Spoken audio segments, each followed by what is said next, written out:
αυτενέργεια είναι βασικό χαρακτηριστικό των τυχημένων ανθρώπων, γιατί αντί να δεχτείς την ιστορία που σου δίνουν οι άλλοι, παθητικά να μην κάνεις τίποτα και να αφήσεις τους άλλους να πάρουν την απόφαση για σένα ότι ξέρεις κάτι, αυτό δεν μπορεί να συμβεί, προσπερνάς αυτήν την αντίσταση, αυτό το εμπόδιο που τοποθετούν οι περισσότεροι και στο δικό τους μυαλό και προσπαθούν να τοποθετήσουν στο δικό σου.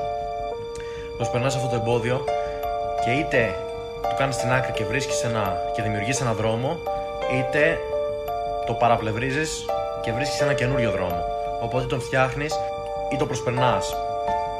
Αυτό είναι η αυτενέργεια και είναι πολύ σημαντικό, διότι ουσιαστικά για να πετύχεις πρέπει να μάθεις να λυγίζεις την πραγματικότητα απλά και μόνο με τη θέλησή σου.